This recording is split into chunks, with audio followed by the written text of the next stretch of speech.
Yes, the 2012 flag bearer of the NPP, Nana Addo Akuffo Addo, is putting less premium on the party's Congress in October after a landslide victory in the party's Superdelegates Congress. Nana Addo Akuffo Addo is already eyeing the presidency, which he has failed to clinch twice.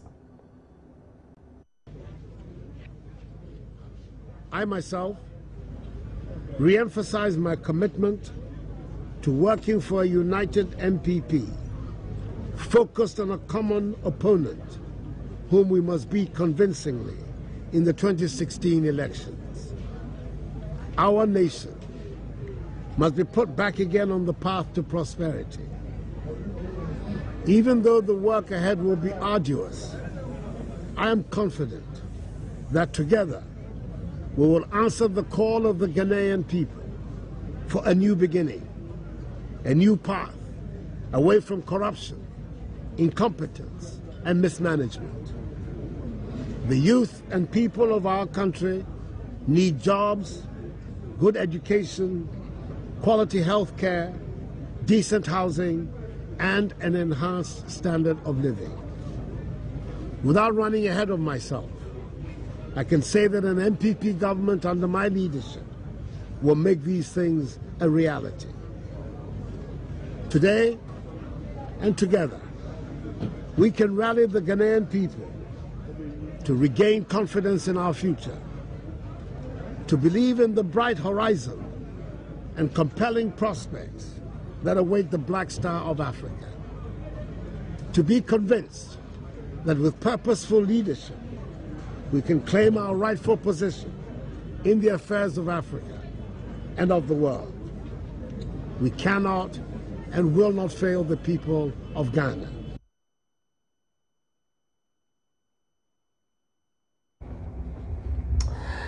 I'm joined over the telephone by Nana Addo. He's head of research at the Dankwa Institute. Thank you very much for joining us here on News Desk, Nana. Thank you very much. And how are you? I'm very well. I'm pretty sure you're fine too. Very well. Nana Addo seems pretty convinced that with the kind of results we got from yesterday, he's likely to lead the party into the 2016 polls come October. What are your thoughts on this posture? I wish I could tell you that indeed this is a source of his optimism. But then, as an observer, from where I sit, observing the trends that have, been going on from the Supreme Court days and after, and his trip to Europe and back and everything. I mean, you don't need a soothsayer to tell you that within the MPP, there is this popularity of Akuffo Addo that seems to be so high, and that within the delegates, there is a desire for them to have him as their flag bearer and lead president. And so I think if I listen to Addo himself talking about his rounds in the last 2-3 weeks and how convinced he was that he was going to get, the endorsement of the people and all of those things, I think it's just consistent that he's optimistic about his chances. And I'm going to have you host the line. Joining our conversation is David Agbe. David Agbe is Executive Director for the Ghana Institute of Governance and Security. David, you're welcome to the program. Yeah, thank you so much, Kamani. David, what are your own thoughts on this very positive outlook Nana Addo Akuffo Addo seems to have after his 80.81 victory yesterday? First of all, I think that we all need to congratulate Nana Addo for, winning heavily. 80.81%. It's not an easy, task at all, especially competing with, 7 presidential hopefuls. So it's good, and we need to applaud him for making such a heavy, margin. But, the battle is yet to be again started, because if you look at the number of people who are going to cast their vote in October, almost about 141,000 people, which is quite a huge number as compared to 2010, which the figure was around 133,000. So I think that looking at the results so far, he has done creditably well. And so let's look forward and be so much expectant to see how it will pounce out in October.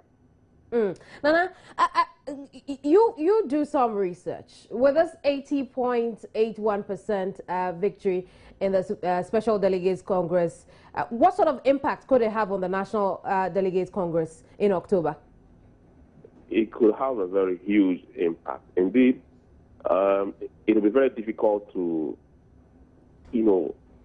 delink what happened yesterday from what is likely to happen on October 18th. Because those that voted yesterday are the same people who were voted for and elected by the polling station executives who are going to vote on October 18th.